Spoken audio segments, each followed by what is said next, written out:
how can you help someone else's life become a little bit easier? Doesn't mean you have to stop your whole life and what you're doing and, make them your passion project. But for the short period of time we have with each connection that we have, like, why not, if that's your last moment with them, you never know. But I just try to treat each experience like that. If that's my last hour I ever have with them, even better than you found them. How do you leave them better than when you found them?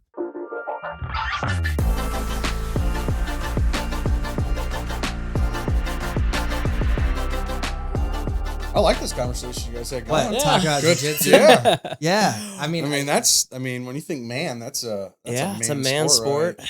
It is a man sport. I mean, yeah. So, I think I'm going to try to go down to that lower weight class, but I'm excited. Like, I honestly think that you have such great technical talent in it. And if you can get that slight, almost pound for pound advantage, that's game over. That'd be cool. I mean, I think so too. I always feel better. I mean, it always feels better to be the bigger guy, but yeah. Well, I don't have that much. I mean, I got plenty of weight to lose, so I think it'll be fine. I think I can lose 10. You're acting like you use a heavyweight. I mean, I got. Are you 270? No. You 270? Are you 270? I'm not super heavyweight. Heck yeah, the super heavy. Some of the guys sent me yesterday. So we have this purple belt group chat. It's Dustin, Kelso, and Dan. And Kelso sent me this, like, I think it's an AI Arnold Schwarzenegger where he was like, if you weigh below 200, you're a victim. And they put that in the group chat. I'm the only one who weighs below 200. And I was like, this is bullshit. I said it to Sanders and Junior, and they all start laughing. I was like, I'm never going to be over 200 pounds. No. Like, that's not going to happen unless it's tough when you're 5'8", bro. Because it's think of how big we'd have. You think what 30 pounds of muscle would look like? Yeah. 30 pounds of muscle is so much. We wouldn't be moving well. No, I'd be, and you would have no cardio. Forever victim weight. Forever victim weight. Victim. Lats are going to be out. That's why we do jujitsu. You're not going to be able to wipe your ass. Right. And it's just like you wouldn't be able to move. I'd have no cardio. Yep. So, I mean, there was a time where I weighed I was consistently waking up 55. And I was that's crazy, pretty slim. And then that was all before the knee surgery. And after I had the knee surgery, all I did was just lift weights for you just finished 3 or 4 months. hard at that point, right? Or was it a little bit before that? No. Well, it was a little bit before. Yeah, I think we finished 75 hard in November time. And then I tore my knee in February. And so I was probably 155, between 155 and 160 before that. And then I tore the knee. And then I did nothing but lift upper body for 3 months and do my knee rehab stuff. And I forgot about that. Gained quite a bit of, I've just kind of have never lost the weight again, but I felt pretty strong on the mat. So, Well, so what was interesting when I did that 75 hard, honestly, I think it really...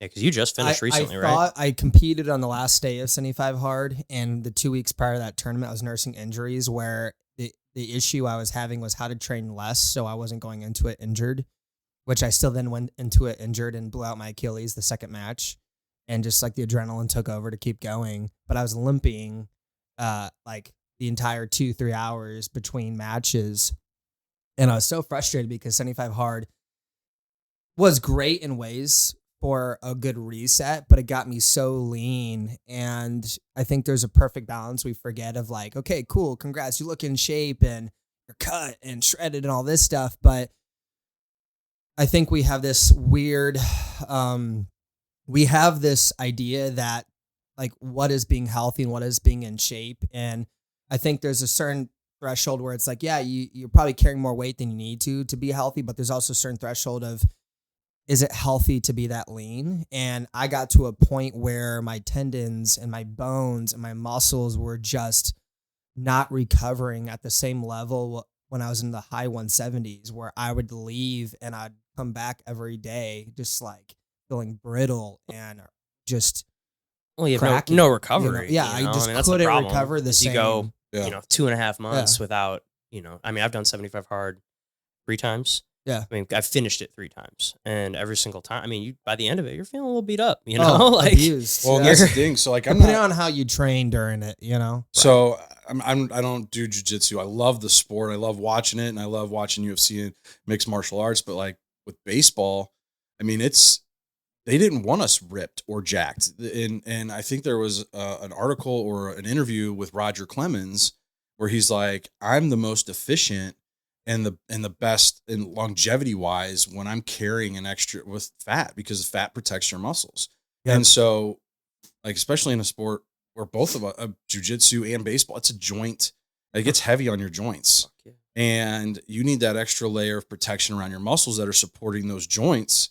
And it's just, for me, like when I got down, the slimmest that I think I was around 10 or 12% body fat. Like, I've never been a jacked guy. I've always carried a little bit of fat on me and a lot. But that's the thing though, is in baseball, the only time I ever got hurt was a freak accident when I hyperextended my knee and broke my leg. Like, that was the only time I ever got hurt. Muscle wise, like, I was always able to bounce back, and they always like, oh, you have a rubber arm. And it's just like, well, one, I've always took really good care of my shoulders, but two, me carrying an extra little bit of fat on my body helped protect those muscles and gave me the longevity to last through things like that. And I feel like that's kind of the same. Like, you look at some of these UFC guys, they're not jacked or they're carrying, some of them are obviously, but a lot of these guys, you know, when you're watching it, they've got a little bit of fat to them, and that's protecting that muscle.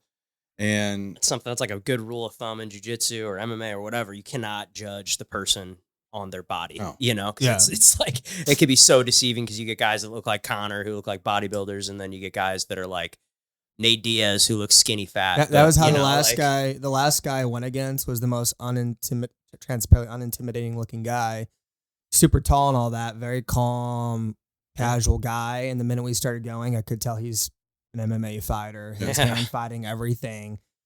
You know, there's guys who look way scarier who I can just shut down and they can't take me down for shit. And then this guy just could not, you know, he had the upper hand on the stand up, and it just shows that body. That's the beautiful thing of MMA though, is styles make matches. For sure. You know, there are people who are so technically talented all around where it's like, okay, I don't care what style you have, I can match it on a high level. But most people in jiu-jitsu, I think that's what, you know, the average to the higher level guy, not the like gifted, unique people who can just do everything. Nick Matea. Yeah. Who, well, and he also just looks like a freak too. Yeah. I mean, yeah, you get guys who are just like, their brain figures out everything like that. But everyone else, we naturally have our style. And it's just so interesting to see, you know, I kick this guy's ass, he kicks that guy's ass, that guy kicks my ass. And it's this triangle of like, I can't shut his thing down, he shuts it down. But I can beat that guy with my thing, you know. It's like, and that's what makes it fun, is because no matter how far you get, I think with any sport, there's always that one person who has your number, or where you're like, how do I figure this out? It keeps you humble. It's so true. Cause like, me and Nick will talk a lot, cause he's like my main training partner, and we'll like talk about, you know, rounds that we had. Like, oh, I had a good one with him. Oh, he got me in this or whatever. And you know, it's funny. Cause like, we'll talk about it, and it's like, we'll have very different experiences with different people, you know, and because it's just exactly what you're talking about, where the styles make matchups. Speaking of which, back in the day, not back in the day, but like probably in the last couple of years, you see because it's on point with what you're talking about. You see I think it's Tuivasa versus Gane fight. Yeah. That guy's an example of someone who's very deceptively looks overweight and out of shape. Oh, yeah. Oh, Tuivasa? Yeah. But you have this. I think I chugged a beer out. Yeah, he does the shoey every time. But you have this huge jacked monster, which Cyril Gane is a monster to look at. Yeah. And the dude held his own for most of the fight until he just got clocked. Right. Well, dude, that's the thing at heavyweight, man. It just takes one. Me and those days are literally just swinging hammers at each Unless other. you're John Jones. Right. Yeah. That was good. It's pretty much one human being who's like, I don't need to be. I mean, it's crazy how thin and light his legs are. And it's just, you know, body types are deceiving. What's so interesting too is in those sports where it's taking so many different factors of athleticism and mental capability, and that there's certain styles of bodies that just work well for certain things. You know, you look at someone and you're like every time Remington and I go, he is so technical with me and wiry with it, where I know the way he's built, it works great. I can't do that style with like him. His game I is keep so it heavy. I put as much pressure as I can, you know, and that's where it's like, the thing that's also really cool is, and I also forgot what level we are in jiu-jitsu now at my last tournament, because I came in there and I'm like, you know, like I just started 75 hard, like even though I didn't feel the injuries in my leg at the time, but like coming in there, I'm like unstoppable in my head, and I forgot how like, hey, this is purple belt jiu-jitsu. Like these guys actually know what they're doing, you know. And I had that like realization moment of, oh crap, we are all technically talented now. We're all doing such high level stuff, but like those stylists make matches and different body types, that going back to what we were talking about earlier. And it keeps you humble though, for sure. Well, the one thing I want to really dive into with this is the mental side of it. But before we get going, guys, welcome to the Zach and Pat show. Yeah. Just kind of we just dove right in. That's the beauty of this thing. We can do it how we want to. So we've got Connor Silverstein on with us today, and he is a financial advisor. Connor, give us a little bit about yourself. A little bit about who myself. is Connor Silverstein? Connor Silverstein. That's depends on who's asking that question, what they would say about me. A very energetic, intensely passionate human being that just loves to see what he can get out of life. You know, if it's business, it's how to financially inspire people. If it's training, how far can the body go? And honestly, just trying to redefine what we all can do in life, you know. I think this is a conversation I talk about a lot, but I think a lot of the time we're born and we start creating boxes in our own life of who we are and what we're capable of, even as much as we can say on paper out loud, like, I'm not this, but it's like anyone can say the bumper sticker quote, but then your actions dictate what you actually believe about yourself. And so most people that know me know that I don't think I have boundaries in my brain of what's possible. I just, till I'm dead, keep going. So and to meet Connor is to know Connor. I mean, we've known each other for about a year now. Yeah. And the conversations that we have are, just the enthusiasm that you have for just life in general, the way you approach life, the way you approach people, the way you approach your job. It's admirable, and I'm glad that I got to meet you, and that we've developed this relationship over the course of this year. Feelings mutual. I appreciate that, and we're glad to have you on the show. Thank you very much. Sure. Well, I talked about Connor on our last episode. Actually, I think I referenced it. I mean, thanks to you, as you introduced me to Alex, and meeting Alex, kind of changed the course of my life as I was, going from the restaurant industry and kind of not really sure what I was going to do after I left there. And I was kind of lost for several months, and then got my real estate license. And, I told you I was, working with my grandma, and then you're like, no, you're not. You're going to work with my buddy Alex. He's going to show you the way, and he's going to, kind of show you how to do this thing. And I mean, thankfully, you made that introduction, and that really changed everything for me. So thank you. It's so cool too, because he originally didn't like me at first. And I always love bringing that up because, how I am at jiu-jitsu at times back in the day was a very different person to how I am outside of jiu-jitsu. It's like Dr. Jekyll, Mr. Hyde. I learned to control one side of me better on the mat. That's what being a man is having those two sides and being able to flip the switch. Oh, it's a huge switch flip. Like outside of it, I'm like, I just want to love everyone and pour into them. And I get to jiu-jitsu and they're like, Connor's a dick on the mat. He might hurt you. And I'm like, God, I swear I'm a nice human being. I just have demons I'm dealing with, Yeah, I remember like whoop my ass or something when I first got started, and then all of a sudden you're trying to talk to me about financial planning or something in the locker room. Like, dude, get the fuck out of here. But it's exactly what you want to talk about after you get your ass kicked. I was like, no, I'm not giving you my money. See, that's took my soul on the mat. That's the area where my brain doesn't have boundaries. And people, I think it catches some people off guard because I can do these things and they're like, what's his agenda? What does he want? What's he trying to get? And I'm like, I don't know, my brain, I didn't have a normal upbringing and how I learned social skills and how to connect with people. I don't have a normal upbringing or just existence and how my brain processes social connections. My brain just automatically defaults to, well, what would I want done to me? How would I want to be treated? And we say that, but so often people are protecting themselves and all of that. And well, what if this, and for some reason my brain does not understand, well, hey man, this might not go. You can pour a lot and what will you get back? And my brain naturally will always default to well, where can this person go in their life? And who do I know? And what's the thing they need to hear right now? And I feel like I truly believe the more you just pay attention to how can you help someone else's life become a little bit easier? Doesn't mean you have to stop your whole life and what you're doing and, make them your passion project, but for the short period of time we have with each connection that we have, like, why not, if that's your last moment with them, you never know. But I just try to treat each experience like that. If that's my last hour I ever have with them, Even better than you found them. how do you leave them better than when you found them? Whether it's something mindset wise, whether it's a connection, whether it's hope or faith, because life's really fucking hard. Oh, yeah. And it can be a little bit easier. Like, as much as we're like, we don't need anybody, when someone like thinks about you and goes out of their way to help you, it's just like this weight lifted of, oh man, like there's no greater gift. I was seeing Alex Ramosi post about, they're like, hey, you have a friend in entrepreneurship. Best gift you can get them this holiday, invest in their business or do something to support them through the grind, the hell that they're going through, to not give up. I don't think. Well, I don't think people realize as a business owner. I mean, I work for a company but have a team, so managing that team within a team. But both of you guys are technically, you guys are business owners, self-employed, self-employed, 1099, and Murph as well, and. You guys are all You guys are all running businesses, and I don't think the everyday person who doesn't have or isn't running a business or doesn't know that mindset, like how taxing that is and how stressful that can be. And that's one of the things we want to bring out on this podcast is talking about that stuff and talking about those stresses so people can understand it. And it's just as simple as support. Like, just even if it's.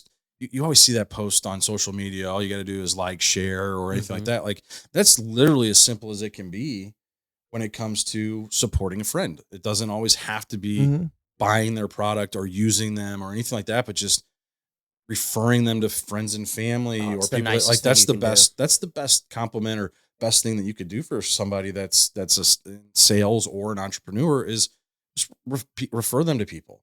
I always tell people, refer them to people, repost their thing whenever they do it. I'm never going to. You're always really good about sharing stuff, which is like, it's just like it takes nothing for you to do. It costs you nothing. You hit two buttons on Instagram and it makes me feel great whenever someone shares my stuff, and it's like, okay, how many more people follow you that don't follow me that could, that are maybe looking for a real estate agent or maybe looking for, a good financial planner, or they're thinking about buying a house, or, it's just that reshare of a post. It's just, that means so much, even though it costs you nothing and it's so little. I always tell people too, I'm like, I'm never going to get mad if you give somebody my cell phone. Never. That would be the coolest thing that you could possibly do. Always. Just give my cell phone to anybody and everybody. So. Well, I think no limits. No limits, baby. I think this is something I said forever ago. I was on one of my walks during 75 Hard, and I thought how often we're so quick to reshare that big famous speaker that we look up to, and everyone's gonna reshare the Alex Ramosi, the Grant Cardone, the Andy Frisella, Frisella. And I'm like, what's your ratio of resharing somebody that's already made it versus the people in your life? Because I guarantee you there's a lot of great people in your life that you believe in, that you say you believe in, that you love, and you go, I support you. When's the last time you went to their page and reshared and go, I love what this person's doing. You should check them out. It's freaking brilliant. And I think they could impact your life. And it takes seconds to do that. We're so busy. so busy. Motherfucker, all of us are busy. Like, life is never not. Like, and we're also busy by choice. We don't have to be, to all my friends who are crushing it financially, like, if you're making at least $250,000 plus a year, at least St. Louis, Missouri, chill the fuck out. You're doing fine. If you're still stressed, by choice. Now keep going because you have dreams and visions. But when it comes to having time to support the people in your life, that's your choice. And there's a lot of great people who would love that. And it takes just the simple action of right-clicking the same way you do for all the people crushing already. And that's the frustration I have a lot of the time, is because if we're going to keep preaching things, we got to do it. And not enough people do it. And that's part of honestly, my biggest passion project, and why I share and say the things I do on my social media, is because whatever people want to think of me, I don't care. Use me as an example then. My biggest thing is I'm hoping that we can create a shift where people actually intentionally take the time to pour into each other more, to intentionally give a shit more, and actually go, how can I help you win?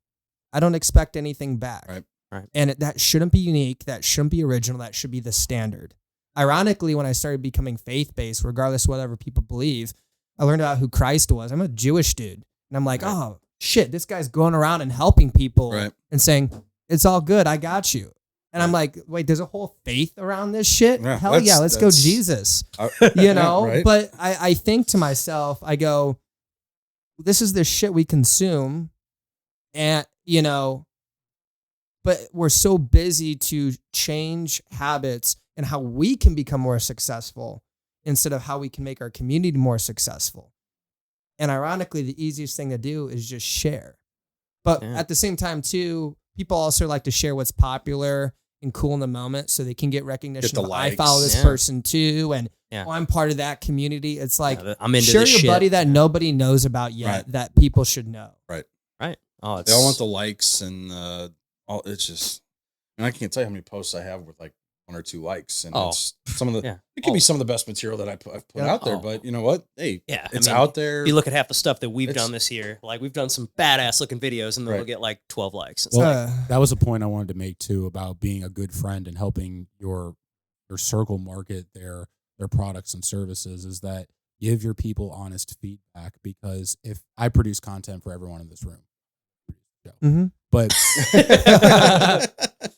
Shout out to Murph. Yeah. thank you, I appreciate it, and it's a privilege to do it. But there's going to be something that maybe I think is really high quality that you guys are going to market your brands or businesses with.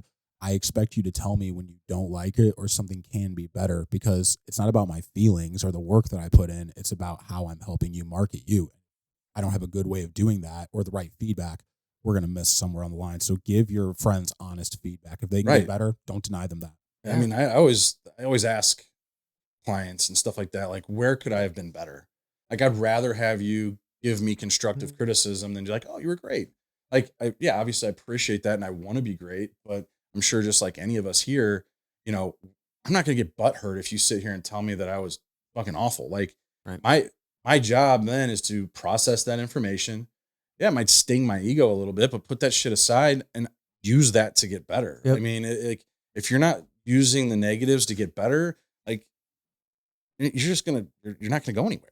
Well, this goes back into the human psychology of people. We say this a lot, but people have fear being honest with others. And this comes down 100%. to that's more selfish than people realize, because it's more about how they'll react to you, how you will feel, how it will impact you versus how you can actually make impact in this person's life. And if it's a real connection, friendship, relationship, and also the tone, I think people struggle to understand how they talk and their tone with how they talk. But the greatest showing of love for somebody is saying, hey, you know, I love who you are and I see this opportunity, and I could be completely wrong. Maybe I misread you in this moment. So let's put that out there, because I want you to have a chance to say, hey, you know, this was what's going on. Because sometimes we can also critique without taking the time to ask, what were you going through during that season? Right. Right. Because that can also upset someone and be like, I had no idea. That's not where I, you know, but at the same time, hey, this is how I see things going. How can I better show up to help you see this so you can improve? That's called caring. But a lot of people, I don't think, have real connections, healthy relationships in their life to have that level of communication. Right. One of the biggest, the thing I love about my career, the finance is great, talking finance and business with people I love, but it's really seeing people open up and how they perceive life. And they reveal a lot when they talk about their money. And I remember most people that sit down and have meetings with me, you know, I'll talk more about their life and who they are before we even get to the money. I'm like, who are you? What's your story? And all those things. I remember this guy, this was 5 years ago probably, and I'm diving into who he is. And he stops before he even gets to finance. He goes, you've asked me more questions about my life and who I am than my friends have in years. And like that crushed me for this guy that I'm like, damn, man. I'm like, well, screw the financial planning. Fuck that. You want to just grab coffee? Yeah. Like you need a friend, you know, because still grab lunch. I felt like kind of heartbroken on like, what are relationships today? And the fact that people are even shocked of like these types of questions, like, wow, you actually want to get to know me. I'm like, well, Yeah. what, How am I going to help? what the fuck else are we here to talk about? You know, Right. I'm not here to, you know, I also don't understand surface level talking. Like I don't know how to simple talk. Like I'll do a TED talk on any conversation, but it's like that how we connect and build relationships, you know, is so crucial to Absolutely. business and friendship and family and life, because at the end of the day, I don't know, losing both my fathers, I'm obsessed with the idea of life and death and the value of time that we have. And as much as I love business and what we're building on all this stuff, all that, it's like the most important layer of all of it is the relationships and the connections and the growth in people and us that's developed from it.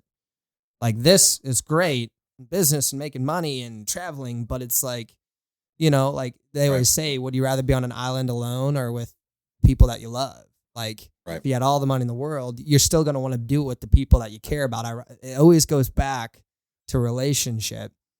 And so often we can get in such a rush and we forget the value of that, which goes back into how we support each other and the difficulties of checking in on your friends who are entrepreneurs. Just because they're full of life and positive doesn't mean they're not sitting there looking at the ceiling saying, the fuck am I doing? Can I pull this off? Right. And then at the same aspect, don't take it the wrong way if they're not reaching out to you actively because of how much stuff they have going on. It doesn't mean that they don't care about you or they're not thinking about you. It's just, I mean, as an entrepreneur and as a business owner, you've got a million things that you're trying to get through and in a day, in a week, in a month, in a year that be patient with us. As business owners and entrepreneurs, be patient if you're a friend of them and support them, and they will be there in the end. And, you know, one of my best relationships was a guy that I grew up with, who's one of my best friends growing up. We played baseball. He ended up playing pro ball. I went to college. He signed right out of high school. And the coolest thing about the two of us was, you know, we spent every day together in the off season. We would train together and all this, but we would go our separate ways and we would connect every few months, but it was like, we never skipped a beat. Like, those are the best relationships when you could have. You get together and it's just like, you know, like some of my college buddies, that's like, we get together, some of my fraternity brothers, you know, I don't see them nearly as often as I used to, but we get together and it's like, nothing's ever changed. You know, it's like we're back in the, you know, the fraternity house or something, you know, like nothing's changed. Some things have changed. That's a lot of things have changed. No one is tied to the support beam anymore. But no, it's just mid-30s. It's funny how who are we hazing today? Right. Yeah. Bows and toes. But yeah, no, this room. You mentioned something too, but I think this is another reason why it's tough. People have a hard time giving people criticism is because you don't know how the other person on the other side of that critique is going to take it. Yeah. I don't feel most people nowadays have the capacity to take criticism and use it in an effective way. They're just going to take it and like, oh, you hurt my feelings. Yeah. Mm-hmm. And that's something too that needs to change. For sure. You know, you can't, if someone just change the mentality of it, if someone is there to give you criticism or in a way that, like, obviously telling it's giving someone critique, there's a way of doing that. But if you're receiving it, take it and use it as a way to get better. You know, don't use it as a way to get offended or hurt. It's gonna hurt. That's the point of it. But it's also just to help you grow as a person. That person cares enough about you that they want to see you do better. So they're giving you that information. And it's just the people that sometimes the people receiving it just don't know how to handle that. It's a hard thing to do too, because I think it's our natural reaction. Is at least for me it is, because I think part of it's, you know, spending a decade in the restaurant industry and being like someone who kind of like would serve people, you know, and I'm always wanting to make their experience the best that it could be. And I always just, you know, I think my natural reaction is to tell people what they want to hear. Right. And it's like I have to fight against that to, you know, to do exactly what we're saying and tell people what they need to hear, because that's what they need, you know? Yep. Well, at the same time, too, we need people to be honest on the other end. Like, it has to be a discussion, right? No one wants to be talked at. Sure. You have to have a discussion out of it. If you're going to critique someone, you need to get back to, I'm expecting them to have comments back, and I'm going to be open to hearing that, where you can create this opportunity to blend together so you can also better understand each other. Because there's the art of delivery, right? Of understanding, how do I say this in a way that I'm not coming at, but saying, hey, I have an observation, right? And then on the other end, being like, let me hear your feedback. How do we grow? How do we come out of this? Because, you know, I want you to hear it, because I think people, screw the safe space, but like people need to feel like valued in their words. But we have to be very careful in how we articulate, right? We can talk, and this is coming from someone who does a lot. Sometimes I can change and shift. And I think there's the art in communication is one of the most important things on the planet, right? Wars are started and stopped over how we communicate. Relationships are broken over how we communicate, right? people feel understood, misunderstood. People who are entrepreneurs who have busy schedules and someone feels like they're not showing up. It's like, okay, Mr. Entrepreneur, then you need to articulate to your friend, like a big thing I say to a lot of friends who I'm trying to build relationships with recently is, how can I better show up as a friend in your life? Right. I say that so often lately. What can I do to better show up for you as a friend, and how I structure my time for you and what kind of friend you need in this season of life? Because the biggest thing I've noticed is how many friends of mine are in different seasons or shifted into seasons I was not expecting. And they don't need the same version of Counter all the time, right? They might be like, that's the last version of Counter I want right now. And we're grown adults now. We're very dynamic. There doesn't have to be just one version of us. And, it's like, how do you show up as a husband or a father? Like, how can I show up for you? Right? Logan, my business partner, I love how he goes, always ask questions. And so I think a great question in all aspects is, how can I better show up for my clients? What kind of broker do you need? Agent, Right. lender, financial planner do you need in your relationships in your life? What kind of, like, how can I be a better husband to you? Like, what would that look like? Those are such fun conversations to have too, because you're like, oh, like it's the most revealing. It's the most like, wow, like they really want, and it's not like, apparently I've been failing and not, it's the tone with which we ask questions. Tonality is huge, and you could be super aggressive trying to get it, but slow it down. And that was one of the best things I've learned with my business coach is he's like, just slow down, take a second.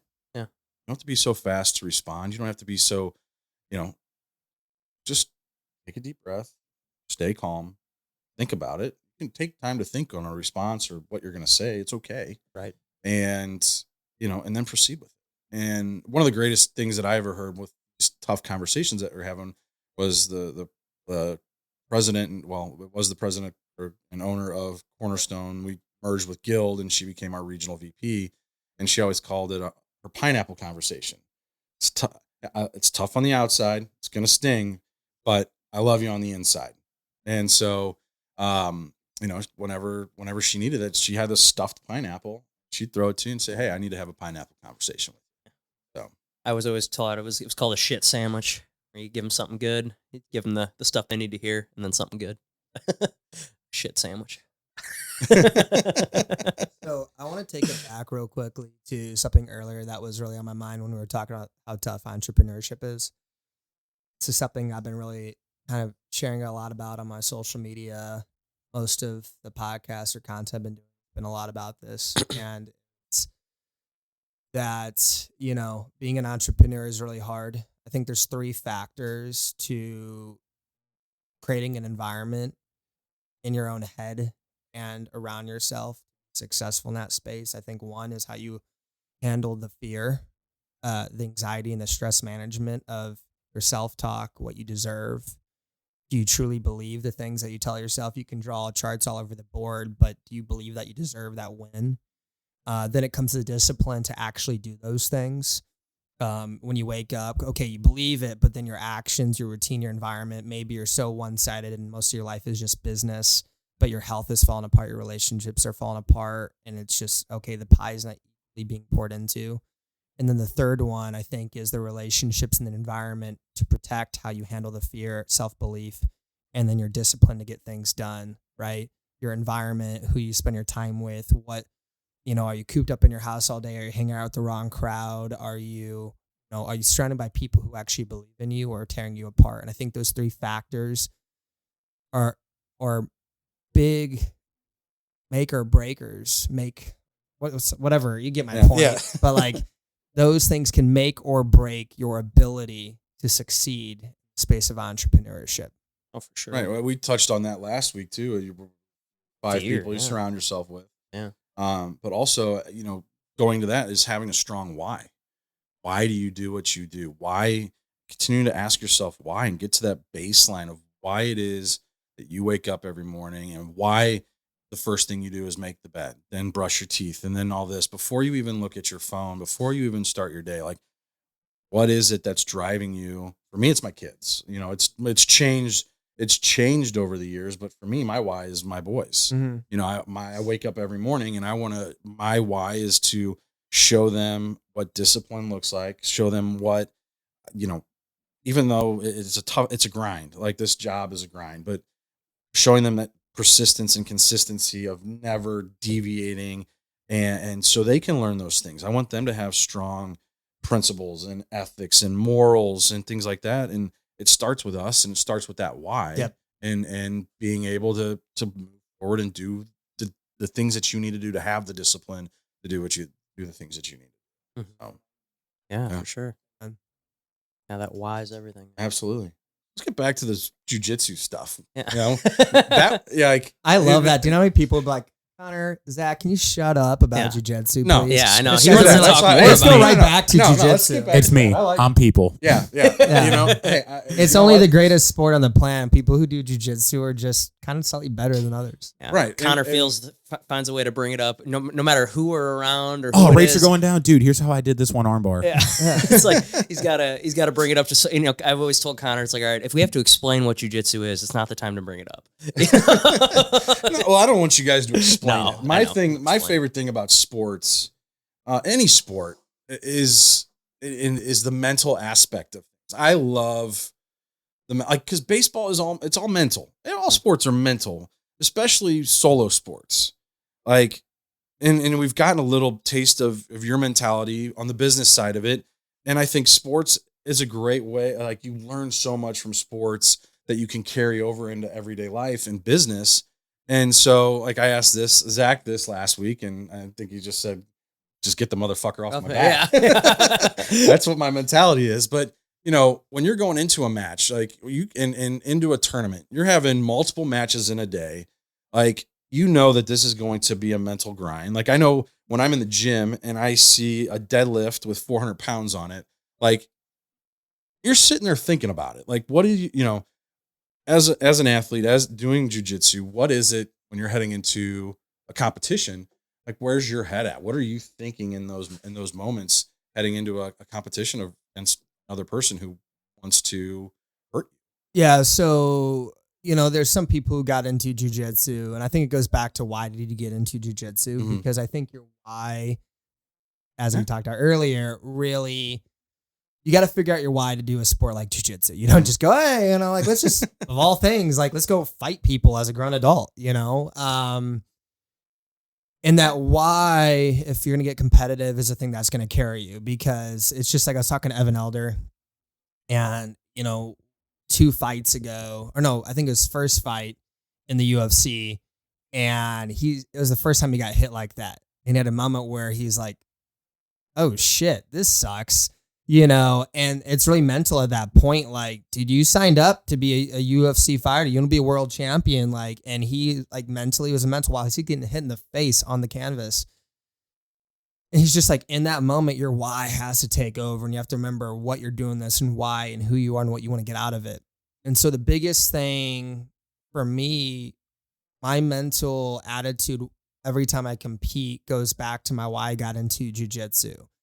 And coming from where I grew up, knowing the kind of kid I was and then who I was in my college years, I wanted to find out just what kind of man I am when it comes to standing your ground. And there's no better way to do it than standing in front of another human being saying, who's going to win or lose in this dog fight?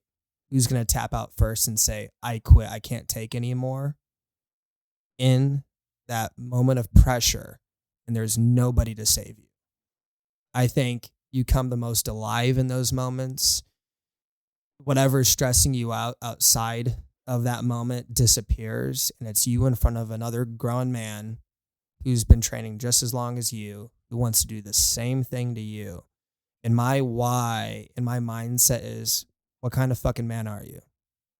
I think it's one of the most freeing and most real moments that you can have that most people never get to taste, because their fear of the truth of who they are is what holds them back from going all in.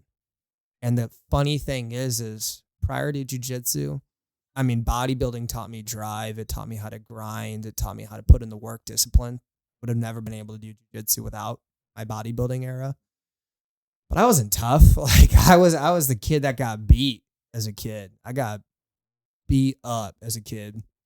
And I wasn't the guy who was like, but over time I was like, I might not be the baddest, but you're going to have to kill me before I get off of you, And then jujitsu, the cool thing about jujitsu is you don't have to be the toughest dude. You just have to quit. Eventually you get beat enough that you get through it and you're like, all right, I'm tough now. Like there's not a single person who's at our level that I don't look at him like, oh, you're a bitch. No, Right. like no, They've every been through the same shit you have for the most part. motherfucker that's at this level of training has put in years of getting their ass handed to them by somebody. Even the top guys we know have all had moments where it's like I was the man until I wasn't. Right. There's always going to be somebody And that's that a step ahead of you. Yep. Right, And that, or there's people right come there. nipping at your heels too, Yeah. man. That's something that there's plenty of really tough blue belts at our gym. I'm coming for both you Jeff. motherfuckers. Yeah. Jeff Who? Wilson. Oh yeah. Yeah, he's a nightmare. 18 years old and weighs like nothing, and he just twirls around your leg, wraps you up, and tries to break your ankle. Right. You Dude. know, He's foot locked me several times. He's a nightmare. Well, he's just won silver at Worlds. Yeah. And he almost won he gold but he got out of a DQ'd, bullshit yeah. DQ. He should have won Worlds Yeah. at 18 years old. That's Yeah, awesome. he's great. He's very good. But I mean, I can think of 4 or 5 blue belts at our gym. I mean, there's one I was rolling with last night who is, is a handful. It's Yep. like, especially like when you get to, that. I mean, that's kind of how it always is when you're the white belt, you want to tap out the blue belts. When you're the blue belt, you want to tap out the purple belts. When you're purple belt, you want to tap out the brown and the black. It's just. Because it always is forcing you to get better. So like whenever you do, level up to, whenever you do get promoted and go up to that next level, like, like you would not want to be given a belt that you don't deserve, because like you're just going to be that easy purple belt that everybody wants to go for, it's, Yeah. I think a thing I realized fuck, too. I said it, didn't I? Like 8 times. God damn it. Right, for those of you who can't see me, which we don't know when I'm getting a camera up, this is producer Murph.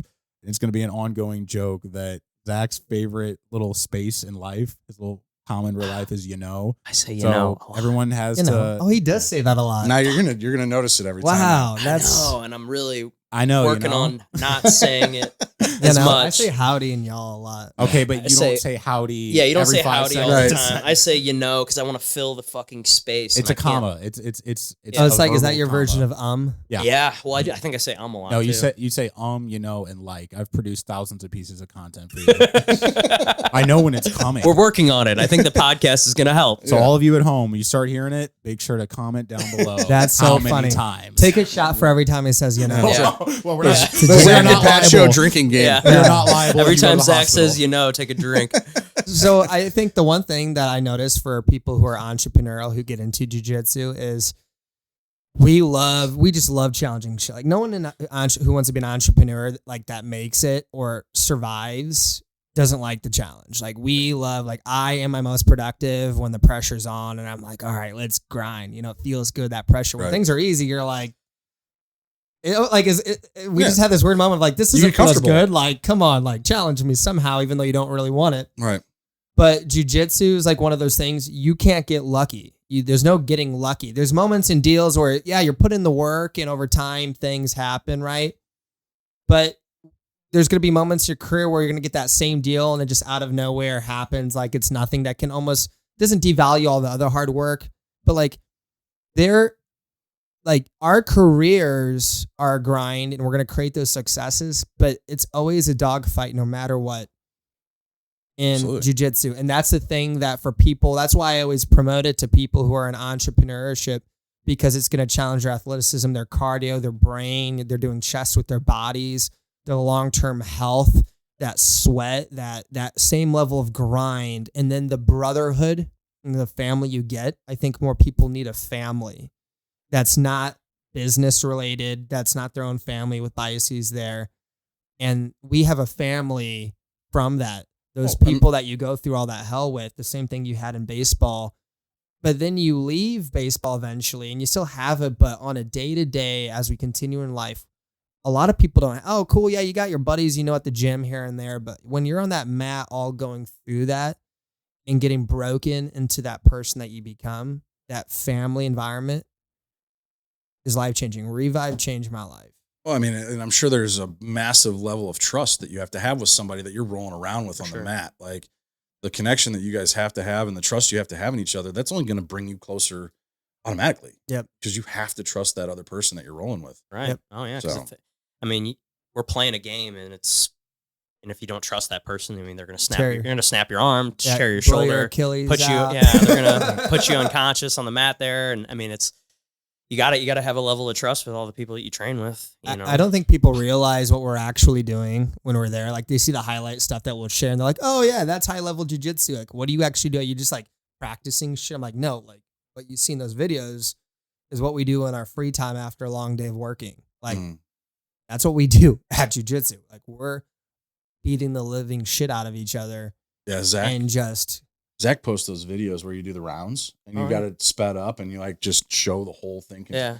I'm like, well, yeah, every Saturday we do 10 rounds of 5 minutes. I'm like, yeah, we did. You know, every Saturday, you know, there's a group of us. A buddy of ours has a roofing company, and he basically like transformed a whole corner of his warehouse into just like a matted area. And there's a group of like, you know, anywhere from like 6 to 12 of us that'll show up on a Saturday, and our rule is, all right, we do like an hour's worth of rounds. You know, so it's like this past Saturday there was 8 people, so we did 7 8-minute rounds. So you went with one person for an 8 minute. I mean, 8 minutes is a long time to be like going just at another human. That's why I take someone's back and kill 3 minutes, and I'm just like, because once I get someone's back, they can't get up. But you're still exerting. You got to energy. pace. You got to pace yourself. Oh, you got to pace yourself. But even still, like, I mean, that's like a long distance runner saying we're just gonna, but you're gonna cruise on certain areas. I mean, you're still exerting for sure. a ton of energy and effort just to try and get on someone's back and maintain it. Well, and another thing is to get better at this too is you gotta take chances. You gotta try new shit, and you gotta be okay with losing. Like right now, I'm working on a particular like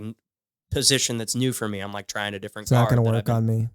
Yeah, like I'm trying to get better at this new guard. I watched this instructional. I've been trying to implement it, and I'm just getting smashed a lot. Oh, dude, it's been so humbling. Like my last term exposed how much I need to work on my bottom game.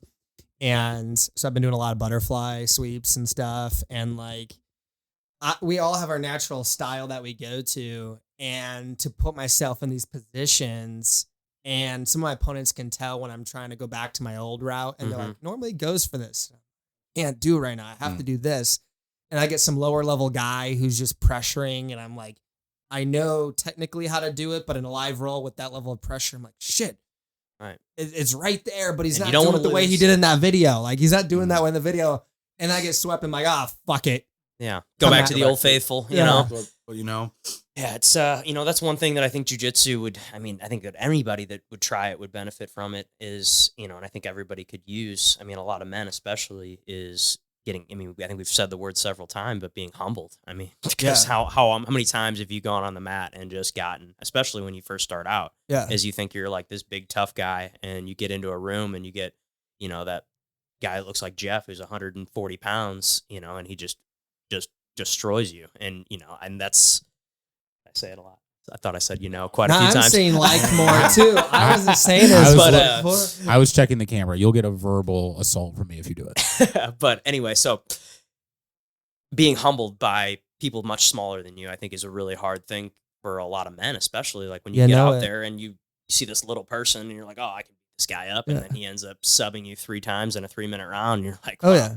It's like one of my favorite lines from a movie. I think it's Green Street Hooligans with Elijah Wood. It's so good. Where one Never guy seen it. It's awesome. Would I like it? Yeah. Okay. It's about soccer and street gangs fighting each other, and Elijah Wood. Soccer and street gangs fighting. It's sick. Soccer club. They have soccer gangs that are fighting each other. That sounds adorable. It's awesome. It is. It's really cool. It is awesome. Did that happen here in St. Louis? And soccer before long. What are they doing on the soccer field? And they're like, hey. No, they meet up in like alley. It's like, so like the Man City team has a gang, and then the Manchester United team has a gang, and then the soccer teams play each other, but like after the game, the gangs get together and like fight in the street. Oh yeah. It's a badass movie. One of the quotes in there is, it's something along the lines of, it takes getting punched in the face to know you're not made of glass. Mm, And I was like, that's one of my favorite quotes of all time because it's so true. Like, Yeah. and whatever it is you're doing, they're talking about being humbled. It takes that little bit to know, like, okay, I'm not going to just crumble and fail and go away from this. I'm going to be able to just push through this and get better. And I just think that's again one of those things that you guys keep talking about. And I'm ready to start getting into jujitsu. It's going to be more so once I can get my kids to go with me. Yeah. This is a recruiting session. Both Yeah. of you guys have said We're you gonna got to get go 'em. at least twice a week to get anything out of it. Yeah. You gotta Right go at now, least with the way the twice. schedule is with the kids and having them and all that, once they're able to do it, my youngest loves wrestling and climbing and hitting and tackling people. So I'm like, you're gonna be perfect for jujitsu. Yeah. So you're gonna do that. Connor, we're just gonna, hey, you're gonna come and watch if you don't want to do it, but I think he's gonna want to.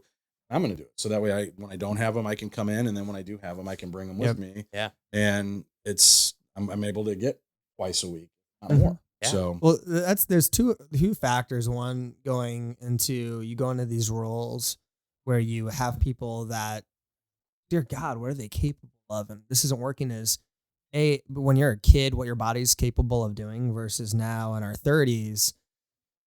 And, I look at someone bro, because they see how fast I roll, and I don't, I think I'm aging relatively well for 30. So people think I'm in my mid 20s sometimes when we're rolling. And I'm like, no, I'm 30. Like, I don't recover the same as you. My right, shin's still jacked up, my knee, my left ankle. You feel like a spring chicken. Just because I'm moving doesn't mean I'm not in pain the whole right, And so, like, having your body show up for you. So shout out to all the people who are doing all the stuff during their day-to-day and don't just get to be like, oh, all I have to worry about is jujitsu today and Right. think about it all day. Like, we have so many other responsibilities, right? Yeah. So that is one factor. Two, ironically enough, I'm wearing Josh McKinney's gear today. I Suck at Jiu-Jitsu podcast that he has. And I love it because I love seeing some people who are new to it. And there are moments when they first get into like, this is fucking awesome. Like, let's go. They're motivated. And then they hit that. There's a guy at our gym who's finally loves quoting like, do you know what percentage make it to black belt and how many get their blue belt? One of those guys. Mhm. And I'm like, yeah. And he's drinking the Kool-Aid, I actually called him out yesterday. He was critiquing some of the blue belts. He's like, hey, this. And I'll go, is that a white belt giving advice on? And he's like, I'm saying it just like Nick and Junior would. And I'm like, I'm sure you are. Like, I had to give him some shit. But he went through a season where he was just like, I'm burnt out a little bit. I'm tired. Another buddy of mine who's a purple belt, dude, I'm burnt out right now. Because it's like the same thing with anything in life. You do it long enough, you're going to have seasons you fucking love it. You have seasons where you love it, then you show up, your body doesn't perform, you leave, you're just bummed because there's so many components that have to work for you to perform at the level you're capable of. How's your mental fatigue? How's your drive that day? Are you too drained to actually put technical things together? Is your body drained? Is it physically going to show up? There's so many components. And then on top of that, we've been doing it for many years. I've been going on almost 8 years now. I don't even know how long I've been doing it at this point since, honestly, I started my career in financial planning. But as much as I've done it, it's so funny how many moments I'm like, holy shit, I suck at this whole plethora of stuff. Like, I know how to technically do it. I can educate, but to perform it, it's just like how I've never had a sport with such a high ceiling that I could do this for 20 years. Mhm. Like, there's black belts, and then there's black belts who are a decade black belt. That's a whole level. Like, becoming a black belt in jiu-jitsu in the real world, you're 1% of 1%. You could take most people's lives. But being a brand new black belt in a world where we got, your juniors, your Nick Right. Sanders, your Kyle Watson, these guys who are like a decade as a black belt, Right. Well, they say that the levels. journey starts at black Yeah. belt, so Yeah. it's like once you get there, that's when you're really beginning, which is kind of wild to say, but Right. Yeah, I think the best way what I'm learning right now is because each belt has a different stage of what you're trying to work through. Is by the time you get there, your brain has fully matured in your ability to figure out what do I need to work on to continue to excel in my career. Is it my athleticism today? Is it I want to be creative in this space? Is that I want to there's so many complexities to it that your brain has fully matured in how to prevent those roadblocks of like, how do I want the rest of my journey to be? Like, it's just like the development of a human being and the manifestation of a sport is white through black. And it's such a long journey. Like, you don't just grow into that human overnight. That's why other martial arts, it's just a few years to get there. And jiu-jitsu is one of the longest journeys to get to that level. Anyone who has a black belt didn't just do it for a few years. You know, they've been doing it most likely for at least a decade. So it takes about, average 10 years or so to get a black belt from what it, Yeah, and It's crazy. and That's I, a like, lot. and I love watching UFC fights where you've got guys that are just masters in jiu-jitsu. Just specialist. Yeah, just like they're so technical. Yeah, anybody can stand there and pound the shit out of each other. But like the technical side of it, watching these guys like slither around other guys like a snake and just be so methodical and so technical. Like those are some of my favorite fights. Like, Oliveira. yeah. Just lay there. Just- and oh, yeah. I'm not going near that. Yeah, No. Who was that? Was it Gaethje, or who wouldn't go down on top? It was of him. It was Gaethje. And then He's like, I'm not coming he was down there. standing there and he didn't go down because I think his fight before, Oliveira literally was on the ground and the next second he's wrapped around the guy and taps him out. Yeah. Khabib. Oh, it was. Was it not him? Oliveira didn't fight Khabib. I don't think. No, I was talking about Gaethje. Oh no, Gaethje but fought Khabib. Oliveira literally was like, and that's what's so sick is it's like, hey, as long as you can take a hit, you know. I mean, look at that fight again, like the one he had with Michael Chandler. Michael Chandler came out and was just Hot. pounding him in that first round. And then Oliveira was taking it. And in that second round, he ended up getting his back. Like, I think he got his rear naked back choked and him. I choked him think. out. Yeah. No. Oliveira knocked him out. Was it? I Yeah. thought there was at one Oliveira point, knocked out. He almost Chandler. got knocked He's got the out, most then knocked him submissions in out. the UFC history. Yeah. That's a badass stat. I love too. There was the IBJJF Illinois, I think it was somewhere out there, and there was a bunch of Brazilians in my weight bracket that showed up, all dyeing their hair blonde. Yeah. blonde, and I was like, "What is going on in the guess that's the Midwest thing, of the United States? We got a bunch of bleach blonde Brazilians coming out to Illinois to choke us out." You know? That's Terrifying. That's too funny. Oh, it cracked me up. Oh man. Cracked me up. Well, Connor, anything else you want to touch base on while we got you here today? My thought, because of energy that you have, I feel like you're going to be the Burt Kreischer to our show. Like you used to Yeah, Joe there's Rogan, just yeah. keep showing. Everybody's. We can't find a guest. We just call Connor. Please don't start drinking on set. Oh gosh. So my last thing I want to say is my new favorite quote that I randomly said a few days ago, and I don't know if there's a better way to articulate it. And I think this could help a lot of people, especially if they're struggling in life, is the best thing about being a loser is you have nothing to lose. And what I mean by that is that we have this, when you're in, like, when you start accomplishing things, you start putting pressure of what if I fail? What if I lose this? What if I lose this?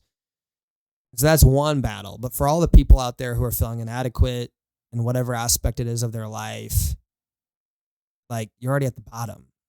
You go for it. You're just gonna be right back where you're at, right? Where else to go And up? if you just tell yourself, if you really feel like a loser and you are inadequate in whatever department, like, what do you have to lose? The irony of that is that the only way is up. And so I say, go for it. Go for it. I think that's Absolutely. a perfect way to end it. Sure. Yeah. All right, guys. Well, thanks for tuning into the show. Like, subscribe, If and you live in St. Louis too, and you have an option between Watson's and Revive is probably the choice.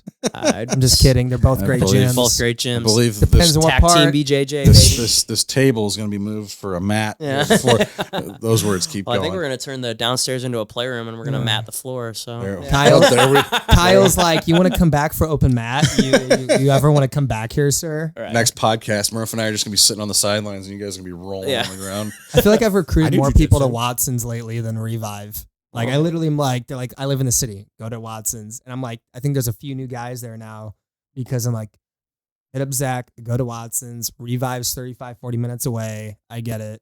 Like, why are you there? I'm like, long story. Junior cut my face open and I signed up. True story. So Anyway, till next time. Until next time, thanks, guys. guys. See ya.